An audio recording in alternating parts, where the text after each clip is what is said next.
The Backrooms. Ahead lies a path that no other human has yet discovered.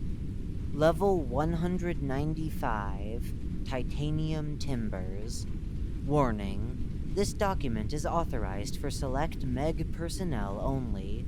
Level 195 is under MEG supervision and is harmful without proper protection. All entrances to Level 195 are guarded and maintained.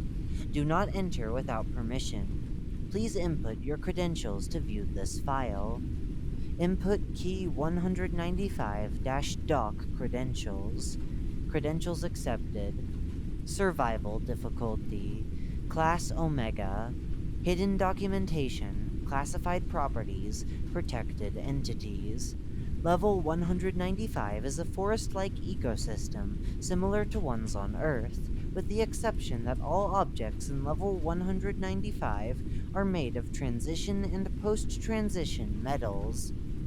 Image caption: branches of a tree made of zinc.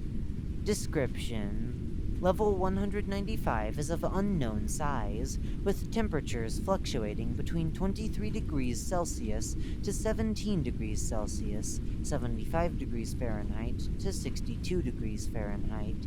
A day-night cycle exists on this level, with a full cycle taking 38 hours to complete. There is what appears to be a sun during the day, but a lack of stars or a moon at night. During the day, the sky has a hazy gray appearance with little to no cloud cover. Humidity is extremely low due to the lack of water throughout the level. The only form of weather is the precipitation of mercury. The geology, fauna, and flora bear a striking resemblance to Earth forests. All native objects are comprised of metal, with the most common metals being aluminum, nickel, titanium, silver, and tungsten. All transition and post-transition metals can be found, with the exception of technetium, Tc, and polonium, Po. The two exceptions are both radioactive and have no stable isotopes. Although plants appear to grow and develop over time, the resulting ecosystems are comprised of metal. Animals native to the forest biomes are also present, comprised of various metals matching their traditional counterparts. The internal structures of organisms are present and typically made of softer metals such as gold, copper, and gallium. Trees are made of tougher materials towards the center of the trunk, with the roots being the softest. The roots absorb mercury found within the ground. Mining into the surface reveals various patches comprised of different materials. Metals do not appear to oxidize with the air, preventing iron and copper from rusting. Geode-like structures are common underground, revealing rarer metals on the inside such as iridium, osmium, rhodium, and palladium. Veins of rare earth metal are also found deep underground, with yttrium being the most abundant in said veins. Image caption: a duck made of cadmium and iron. Water does not exist within this level, and is instead replaced with mercury in relevant locations such as rivers or lakes. Mercury is a liquid at the temperatures in level 195. The air is extremely toxic, with heavy metal particles, which can cause a variety of health problems such as vomiting, nausea, fatigue, irritability, memory loss, and more. Metals traditionally toxic to humans still react as expected in the body. It is heavily advised to avoid any bodies of liquid mercury, as prolonged contact with skin is dangerous to one's health. Level 195 is uninhabitable to most forms of life, but this can be remedied with the importing of food and water. It is advised to wear protective clothing and a breathing filter while within the level. Meg Site, Forge of Plutus, abandoned. Shortly after the discovery of Level 195, Forge of Plutus was established as the first permanently inhabited site within the level. A greenhouse was produced by importing soil and crops. Water was conserved and recycled, with occasional drop-offs of supplies until a long-term solution could be found. Forge of Plutus lasted for approximately 1 year, producing various weaponry, armor, and tools for the Meg. At the time, the toxins within the air of level 195 were not discovered. Within the first 6 months of operation, over 40 inhabitants began to suffer health complications. Damage to the respiratory, nervous, and cardiovascular systems were reported. These findings were consistent with various poisoning from heavy metals, particularly lead and evaporated mercury vapors. Proper environmental testing was not conducted, most likely from the rapid assembly of the site to exploit the valuable resources of level 195. Production halted shortly after 10 months of activity. The exit within level 195 changes on a set rotation, which was unknown at the time. Within 1 year, 74 out of the original 103 inhabitants were dead or severely ill. The remaining settlers found a new exit on day 379, with only 29 survivors surviving the expedition. An exploration log detailing the remains of Forge of Plutus is attached. The exploration occurred several months after the evacuation of the site. Open log 195/FP/EX1. Video log begin 195/FP/EX1. Shuffling. Lazarus. Is it on? Sky. Yeah, I think so. Lazarus. This is log 1 of the Plutus Forge exploration. What happened is that Sky. Don't need to give exposition. It's already on the file. Lazarus. Alright. We should be getting close to the site. The trees here look all messed up. Footsteps. Lazarus. Over there. See it? Sky. Yeah? Camera zooms onto a rundown outpost in the distance. Cut to inside Plutus Forge. Lazarus. Power is down. Sky. Well, no shit. The base has been dead for a while now. Sound of flashlight clicking. Sky. How did everything fall apart like this? There's no storms or anything to cause this damage. Lazarus. Let's head down here. I think this leads to the central room. Upon entering, 5 bodies are found on the floor. Sky. We need these bodies recovered. I think they'll do that once the new forge is up and running. Lazarus. I hope so. Sky. The archival room is down that corridor. Sky. Let's head there first before anywhere else. Door opening. Entering room. Sky. Start looking for any health records. File cabinets opening and closing. Lazarus. Found some. I think they're Sky. Give me it. Medical records being flipped through. Sky. Yeah, this is what we needed.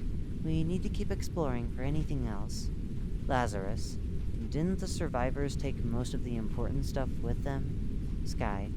Equipment, yeah. They did, but not the files. Lazarus. Sky, I think I found something. Lazarus holds up a piece of notebook paper with writing. They both read it. Open attachment. It is day 368. Everyone is sick. I'm trying my best to help them, but there's nothing I can do this late. Alex just died. Now I have nobody left. Everyone I cared about here is dead, or about to be. Clark is leading a search to find the exit with our remaining filter masks. We've packed up everything just in case we can make it out of here. Being the medic here had one redeeming quality. I wasn't outside very much. I didn't come into contact with nearly as much dust as most other people. If you're reading this, I either escaped or died trying. Keep my cat Honey safe if I don't make it out. She's the only thing I have left now. Eliza M. Lazarus. Did she make it out? Sky. I don't know. I didn't know her. Lazarus. Can we at least check when we get back?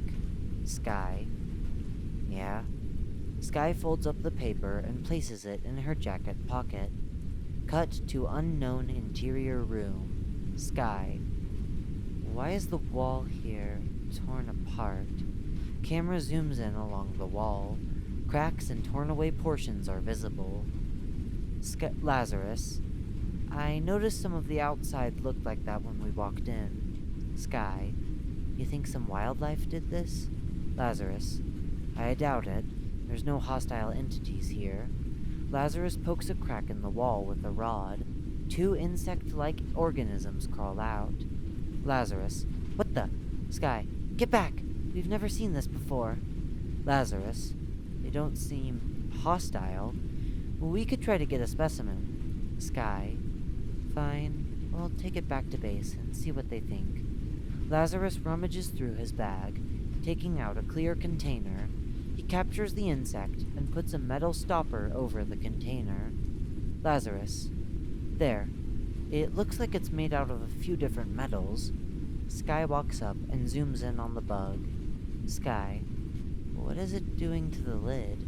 The insect is scraping the metal, appearing to eat shreds of it. Lazarus.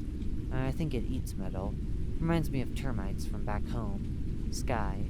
I'll put it in a bag so it doesn't escape through the lid. Cut to outside Forge of Plutus. Lazarus. Got everything? Sky. Yeah, let's go. Lazarus. Well, turn off the cam. We don't need to waste battery. Sky. Right. End log. After the exploration of Forge of Plutus, the collected insect sample was put under observation. This species of insects are a level-exclusive entity to level 195.